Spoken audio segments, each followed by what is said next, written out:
জন্ম নিয়েছে।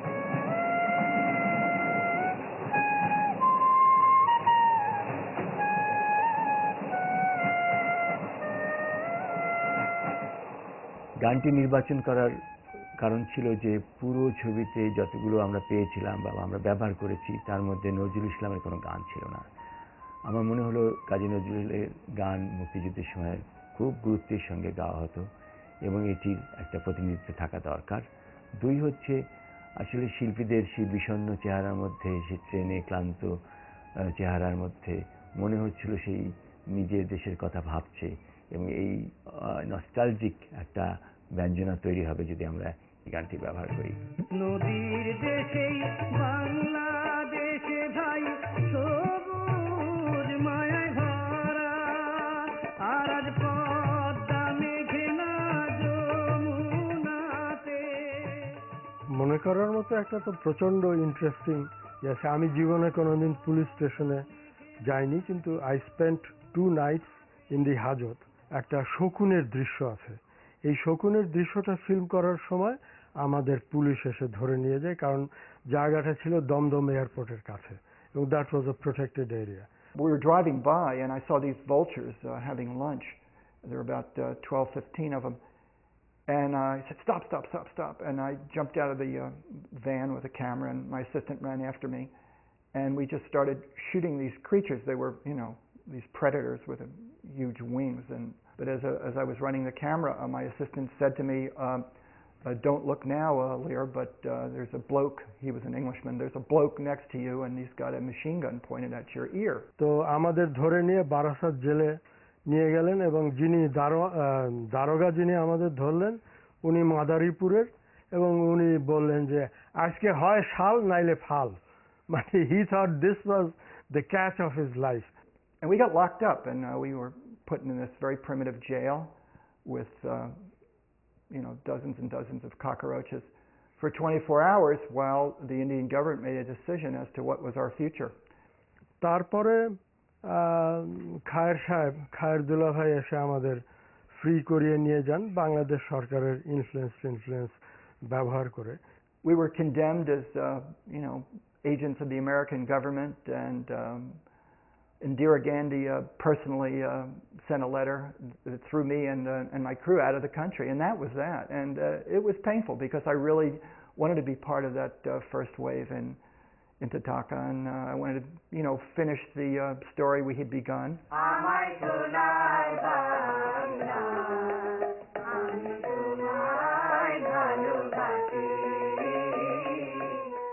অক্টোবরের শেষ কি নভেম্বরের প্রথম দিকে বাংলাদেশ সেনাবাহিনী হেডকোয়ার্টার যেটা ছিল সেখান থেকে পাঠালো একটা চিঠি যে একটা শিল্পী গোষ্ঠী আমার এখানে আসবে এবং তারা সৈনিকদের জন্য, আমাদের গেরিলাদের জন্য কিছু পরিবেশন করবে। আমরা যখন গেলাম ওখানে গিয়ে দেখি major Giyas, handsome major Giyas তার লোকজনকে নিয়ে ওখানে আছেন। ওনারাও অপেক্ষাই করছিলেন, ওনারা খবর পেয়েছেন, অপেক্ষা করছিলেন আমাদের জন্য। এর পরের দিন আমার একটা অপারেশন ছিল, ভাগ্যবশত ওরাও সেদিন আমার এখানে উপস্থিত হলো। আমরা ওখানে ছিলাম, তো ওরা আসলো, নৌকায় আসলো। we saw them there getting up from the boat.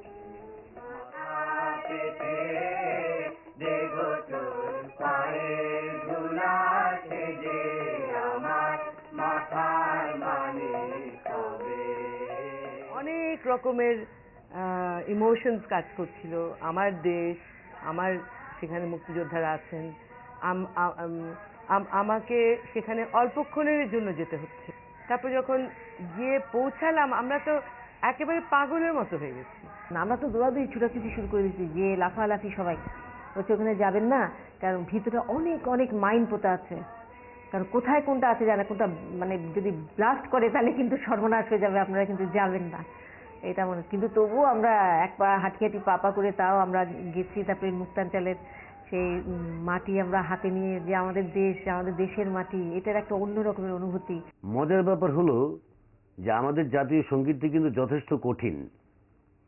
তা আমরা যে সমস্ত গান ওখানে পরিবেশন করেছি, শেষে যখন আমরা আমার সোনার বাংলা আমি তোমায় ভালোবাসি, এই গানটি যখন মুক্তিযোদ্ধারা আমাদের সাথে গাইতে লাগলো, আমি সত্যি একজন সঙ্গীত শিল্পী হয়ে অবাক হয়ে গিয়েছিলাম যে এত কঠিন গান যখন কণ্ঠে ধারণ করে ফেলেছে, একদিন দেশ স্বাধীন হবেই হবে।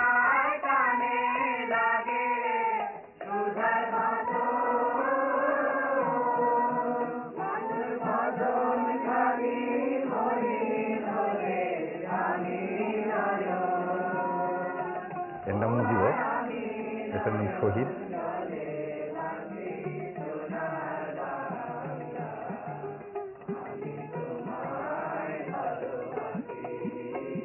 এটার নাম আব্দুর রাজ্জাক, বর্তমানে খুব ভালো আছে। এরপর আমি নিজেই।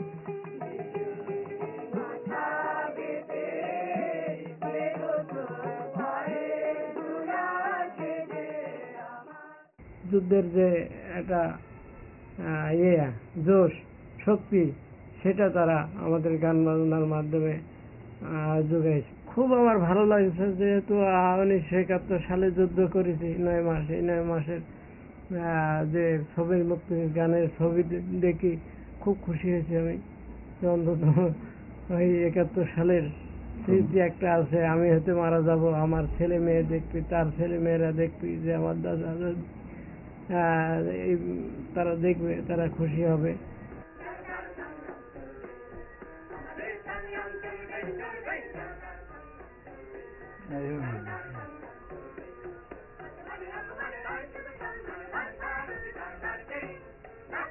সম্ভবত এই যে রাইট হিয়ার,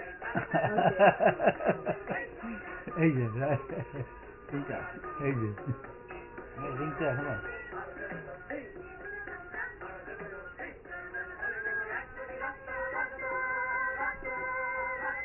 শিল্পীদের গান শুনে মনে হলো যে আমরা যুদ্ধের মাঠে যে গান শুনবো এটা কোনোদিন কল্পনাই করি নাই। আমাদের দেশাত্মবোধক এবং নজরুল সঙ্গীত গান গিয়ে যে অনুপ্রেরণা দিয়েছে, যেটা যুদ্ধের 50% এনার্জি হাই করছে।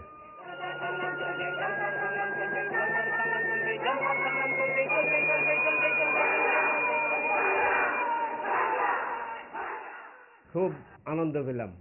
সেটা ছিল মুক্তির গান। তাহলে মুক্তিযোদ্ধাদের রক্ত যাতে টকবক করে ফোটে, এই ধরনের গান গেয়ে আমাদের উৎসাহিত করলো, যার পরিপ্রেক্ষিতে আমরাও আনন্দিত উৎসাহিত হলাম এবং স্লোগান দিতে থাকলাম জয় বাংলা।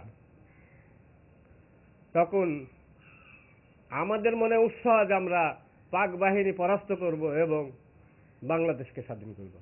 তো সেই দিন এই শিল্পীদের দেখে, কারণ তারা মুক্তাঞ্চলে কোনো লোক দেখেনি, আমাদের ভিজিটে ছিল না, এবং তাদের গান শুনে তারা এতটা উদ্বুদ্ধ হয়েছিল যে আমি তাদের মনে প্রাণের মধ্যে দেখতে পেয়েছি সত্যিকারের উদ্দীপনা।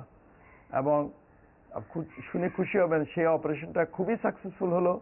120 ফিট বীজটা আমি নিজে অপারেশন চালিয়েছি এবং বীজটা আমরা উড়িয়ে দিয়েছি। তো লাইন করে আমরা পাশে দাঁড়িয়ে থাকলাম, ওরা একটা ইন এ সিঙ্গেল ফাইল দাঁড়ালো, তারপরে হেঁটে হেঁটে মার্চ করে করে একটা জায়গা পর্যন্ত গেল, এবং ওখান থেকে ওই জায়গাটায় পৌঁছানোর পরের মুহূর্ত থেকে ওরা দৌড়াতে শুরু করলো। দৌড়িয়ে দৌড়িয়ে দৌড়িয়ে দৌড়িয়ে লাইন করে তারা চলে গেল। আমরা তাকিয়ে থাকলাম এবং সুদূরে মিশে গেল।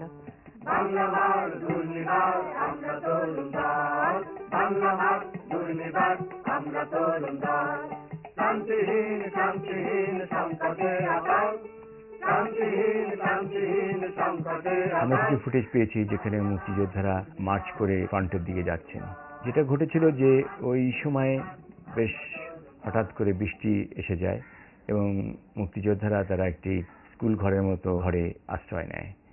লিয়ারের যে জিনিসটি সত্যি সত্যি প্রশংসনীয়, সে হচ্ছে যখন মুক্তিযোদ্ধারা ওই ঘরে বৃষ্টি থামার জন্য অপেক্ষায় আছে এবং তাদের এলএমজিটার মাটিতে ট্রাইপডে রাখা, তাদের বন্দুকটা তখনও কাঁধে, কিন্তু সবার বিষণ্ণ চেহারা, তারা বৃষ্টির জন্য অপেক্ষা করছে, হয়তো দেশের কথাও ভাবছে, স্বপ্ন দেখছে কখন দেশ হবে।